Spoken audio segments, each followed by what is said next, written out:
ಕುಡಿಯುವ ನೀರಿನ ಯೋಜನೆ ವಿಚಾರದಲ್ಲಿ ಮಂಡ್ಯ ಉಸ್ತುವಾರಿ ಸಚಿವ ಎಂ ಕೃಷ್ಣಪ್ಪಗೆ ಎಸ್ಎಂ ಕೃಷ್ಣ ಪತ್ರವನ್ನ ಬರೆದಿದ್ದಾರೆ. ಮದ್ದೂರು ತಾಲೂಕಿನ 33 ಹಳ್ಳಿಗಳಿಗೆ ಕುಡಿಯುವ ನೀರಿನ ಯೋಜನೆಗೆ ಸಂಬಂಧಪಟ್ಟಂತೆ ಮಂಡ್ಯ ಜಿಲ್ಲೆ ಮದ್ದೂರು ತಾಲೂಕಿನ ಯೋಜನೆ ಇದು. ಇದಕ್ಕೆ ಸಂಬಂಧಪಟ್ಟಂತೆ ಎಸ್ಎಂ ಕೃಷ್ಣ ಮುಖ್ಯಮಂತ್ರಿಯಾಗಿದ್ದಾಗ ರೂಪಿಸಿದಂತಹ ಯೋಜನೆ ಇನ್ನೂ ಕೂಡ ಪೂರ್ಣವಾಗದ್ದಕ್ಕೆ ಪತ್ರದಲ್ಲಿ ಎಸ್ಎಂ ಕೃಷ್ಣ ಅಸಮಾಧಾನವನ್ನ ವ್ಯಕ್ತಪಡಿಸಿದ್ದಾರೆ. ಸಂಬಂಧಪಟ್ಟ ಸಚಿವರಿಗೆ ಪತ್ರ ಬರೆದಿದ್ದರೂ ಕೂಡ ಪ್ರಯೋಜನವಾಗಿಲ್ಲ. ನೀವಾದರೂ ಯೋಜನೆ ಪೂರ್ಣ ಮಾಡಲು ಕ್ರಮ ಕೈಗೊಳ್ಳಿ ಅಂತ ಪತ್ರದಲ್ಲಿ ಉಲ್ಲೇಖಿಸಿದ್ದಾರೆ. ಮಂಡ್ಯ ಉಸ್ತುವಾರಿ ಸಚಿವ ಎಂ ಕೃಷ್ಣಪ್ಪಗೆ ಮಾಜಿ ಸಿಎಂ ಎಸ್ಎಂ ಕೃಷ್ಣ ಈ ಸಲಹೆಯನ್ನ ಪತ್ರದಲ್ಲಿ ಉಲ್ಲೇಖಿಸಿದ್ದಾರೆ. ಬನ್ನಿ, ಇದಕ್ಕೆ ಸಂಬಂಧಪಟ್ಟಂತೆ ಮತ್ತಷ್ಟು ಮಾಹಿತಿಯನ್ನ ಪಡ್ಕೊಳ್ತೀನಿ. ನಮ್ಮ ಪೊಲಿಟಿಕಲ್ ಬ್ಯೂರೋ ಮುಖ್ಯಸ್ಥರಾಗಿರುವಂತಹ ಬದ್ರುದ್ದೀನ್ ಮಾಣಿ ಈಗ ನನ್ನೊಂದಿಗೆ ದೂರವಾಣಿ ಸಂಪರ್ಕದಲ್ಲಿದ್ದಾರೆ. ಬದ್ರುದ್ದೀನ್, ಇದೆಲ್ಲ ನೋಡ್ತಾ ಇದ್ರೆ ಹಿರಿಯರೊಬ್ಬರು ಈ ರೀತಿಯಾಗಿ ಹೇಳಿಸ್ಬಿಟ್ಟು ಪತ್ರವನ್ನ ಬರೆದ್ಬಿಟ್ಟು ಕೆಲಸ ಮಾಡಿಸುವಂತ ಪರಿಸ್ಥಿತಿ ಬಂದ್ಬಿಡ್ತಾ ಅಂತ? ಅರುಣ್, ನಿಜಕ್ಕೂ ಎಸ್ ಎಂ ಕೃಷ್ಣ ಅವರ ಪತ್ರ ಏನ್ ಸೂಚಿಸುತ್ತೆ ಅಂತ ಹೇಳಿದ್ರೆ ರಾಜ್ಯ ಸರ್ಕಾರ ಎಷ್ಟು ನಿಷ್ಕ್ರಿಯವಾಗಿದೆ ಅನ್ನೋದನ್ನ ಬಿಂಬಿಸುತ್ತೆ. ಅವರು ಮುಖ್ಯಮಂತ್ರಿ ಆಗಿದ್ದಾಗ ಅವರು ಸ್ವಕ್ಷೇತ್ರ ಮದ್ದೂರಿನ ಬೆಳ್ಳೂರು ಗ್ರಾಮದ, ಅಂದ್ರೆ ಅಲ್ಲಿ ಸಿಂಶಾ ನದಿ ಹರಿಯುತ್ತೆ.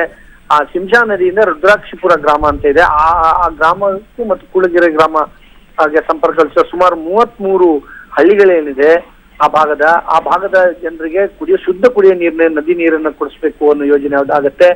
ಆ ಯೋಜನೆಯನ್ನು ಅವ್ರು ರೂಪಿಸ್ತಾರೆ. ಅದಾದ ನಂತರ ಅದು ಪೈಪ್ಲೈನ್ ಎಲ್ಲ ಮುಗಿದೋಗುತ್ತೆ. ಆದ್ರೆ ಇನ್ನೂ ಕೂಡ ಶುದ್ಧ ಕುಡಿಯುವ ನೀರನ್ನ ಕೊಡಿಸುವಂತ ವಿಚಾರದಲ್ಲಿ ರಾಜ್ಯ ಸರ್ಕಾರಕ್ಕೆ ಇನ್ನೂ ಕೈಗೂಡ್ಲಿಲ್ಲ.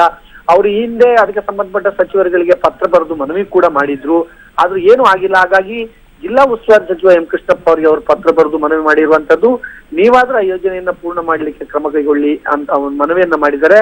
ಅದರರ್ಥ ರಾಜ್ಯ ಸರ್ಕಾರ ಎಷ್ಟು ನಿಧಾನವಾಗಿದೆ, ಆ ಗ್ರಾಮೀಣ ಜನರಿಗೆ ಕುಡಿಯೋ ನೀರನ್ನು ಕೊಡೋ ವಿಚಾರದಲ್ಲಿ ಎಷ್ಟು ವಿಳಂಬ ಧೋರಣೆ ಅನುಸರಿಸ್ತಾ ಇದೆ ಅನ್ನೋದು ಅವರ ಪತ್ರದಿಂದ ಸ್ಪಷ್ಟ ಆಗುತ್ತೆ. ಹಾಗಾಗಿ ಅವರೊಂದು ರೀತಿಯಲ್ಲಿ ಬೇಸರ ಆಗಿರೋದನ್ನ, ಆಗಿರೋ ಅಸಮಾಧಾನವನ್ನ ಆ ಪತ್ರದಲ್ಲಿ ತೋಡ್ಕೊಂಡಿದ್ದಾರೆ. ಅರುಣ್, ಅಂದ್ರೆ ಸರ್ಕಾರ ನಿಧಾನಗತಿಯಲ್ಲಿ ಸಾಗ್ತಾ ಇದೆ, ಕೆಲಸಗಳು ಯಾವುದು ಕೂಡ ಆಗ್ತಾ ಇಲ್ಲ ಅನ್ನೋದನ್ನ ನಾವು ಇಲ್ಲಿ ವಿವರಣೆ ಕೊಡಬಹುದಾ ಅಂತ? ಖಂಡಿತ. ಈಗಾಗಲೇ ಅವರು ರೂಪಿಸಿದ ಯೋಜನೆ ಏನಿದೆ, ಏನು ಶಿಂಷಾ ನದಿಯಿಂದ ರುದ್ರಾಕ್ಷಿಪುರ ಗ್ರಾಮದಿಂದ ಆ ಕೂಳಗೆರೆ ಗ್ರಾಮಕ್ಕೆ ಹೋಗುವಂತ 33 ಹಳ್ಳಿಗಳಿಗೆ ಆ ಪೈಪ್ಲೈನ್ ಜೋಡಿಸುವ ಕೆಲಸ ಪೂರ್ಣ ಆಗಿದೆ.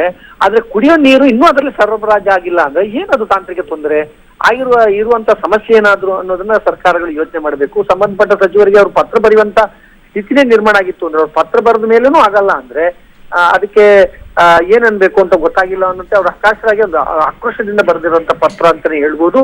ಹಾಗಾಗಿ ಈಗ ಆ ಜಿಲ್ಲೆ ಉಸ್ತುವಾರಿ ಸಚಿವರ ಮೇಲೆ ಹೆಚ್ಚು ಜವಾಬ್ದಾರಿ ಇದೆ. ಸ್ಥಳೀಯಗಿರುವಂತಹ ತಾಂತ್ರಿಕ ಸಮಸ್ಯೆಗಳನ್ನಾದ್ರೂ ಆದಷ್ಟು ಶೀಘ್ರ ಬಗೆಹರಿಸುವ ನಿಟ್ಟಿನಲ್ಲಿ ಕೃಷ್ಣಪ್ಪ ಅವರು ಪ್ರಯತ್ನ ಮಾಡ್ತಾರ. ಆ ಮೂಲಕ ಎಸ್ ಎಂ ಕೃಷ್ಣ ಅವರಿಗಿರೋ ಅಸಮಾಧಾನವನ್ನ ಅಂದ್ರೆ ಅವರಿಗೆ ಸಮಾಧಾನ ಪಡಿಸುವ ಕೆಲಸವನ್ನ ಮಾಡ್ತಾರ ಅನ್ನೋದು ಆ ಜಿಲ್ಲೆ ಜನರ ನಿರೀಕ್ಷೆ ಮತ್ತು ವಿಶೇಷವಾಗಿ ತಾಲೂಕಿನ ಜನರ ನಿರೀಕ್ಷೆ. ಅರುಣ್, ಓಕೆ ಬದ್ರುದ್ದೀನ್, ನಿಮ್ಮೆಲ್ಲ ಮಾಹಿತಿಗೆ ಧನ್ಯವಾದಗಳು. ಅತ್ತ ಕರುಣ್ ನಾಯರ್ ತ್ರಿಶತಕವನ್ನ ಬಾರಿಸಿ ಸಂಭ್ರಮಿಸುತ್ತಿದ್ದರೆ ಅದೇ ತ್ರಿವಳಿಗಳ ತಲೆ ಉದುರಿ ಹೋಗುವುದೇ ಎಂದು ಕಾಂಗ್ರೆಸ್ ಇಲ್ಲಿ ತಲೆಯನ್ನ ಕೆರೆದುಕೊಳ್ತಾ ಇದೆ. ಕರ್ನಾಟಕದಲ್ಲಿ 500 ಹಾಗೂ 1000 ರೂಪಾಯಿ ನಿಷೇಧದ ಬಳಿಕ ರಾಜ್ಯದಲ್ಲಿ ನಡೆಯುತ್ತಿರುವ ಎನ್ಫೋರ್ಸ್ಮೆಂಟ್ ಡೈರೆಕ್ಟರೇಟ್ ಬ್ರೇಕಿಂಗ್ ಸುದ್ದಿ ಏನು ಅನ್ನೋದನ್ನ ನೋಡೋಣ ವೀಕ್ಷಕರೇ.